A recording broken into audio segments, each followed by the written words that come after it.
どうも本能の小物釣り師です。今回の釣りも、すっかりいつもの場所になってしまった七尾火力発電所のところです。ただ今回、ちょっと別なやり方で、狙ってみたいと思います。狙うのは、正面に見えているテトラ、インレットのところから少し離れたところにあるテトラの裏側です。あそこの流れが緩くなっているところを、狙ってみたいと思います。竿は青い染めで針が、チヌの4号、ハリスが3号で、重りは1号がついております。これで、竿がエギングロッドで、これで投げていきます。流れがちょっと緩やかになっているところの裏に、キャストしたつもりです。ここから糸を、ゆっくりと出していって、当たりが分かるように少し張り気味にしながら糸を出していきます。こんな感じで糸付けも調整しながら、当たりを探っていきます。探っていきます。探ってます。当たり出るでしょうか。少ししたら、ゆっくりと、こちら側に向けて巻いてきます。さて、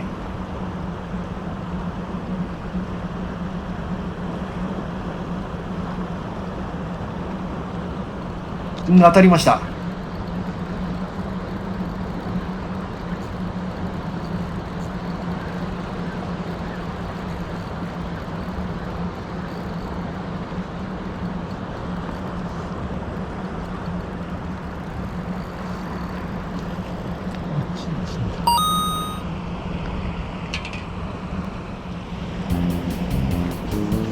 ここから先延々とヒットシーンが続きます。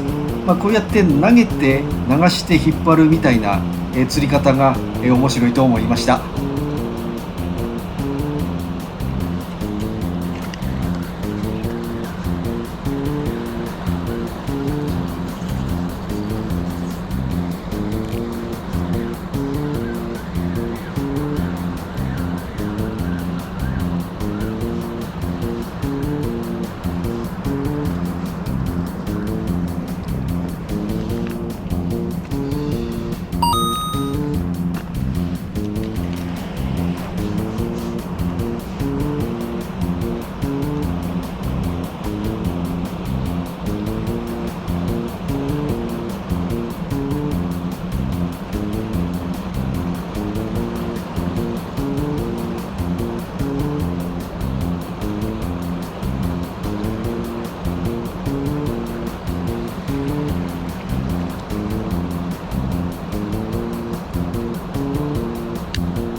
というわけで、インレットのメジナみたいな型の揃い方はしないですが、まあまあ数は出るというのと、いろんな魚が釣れて、これはこれで面白いかなと思いました。というわけで本日は以上です。どうもご視聴ありがとうございました。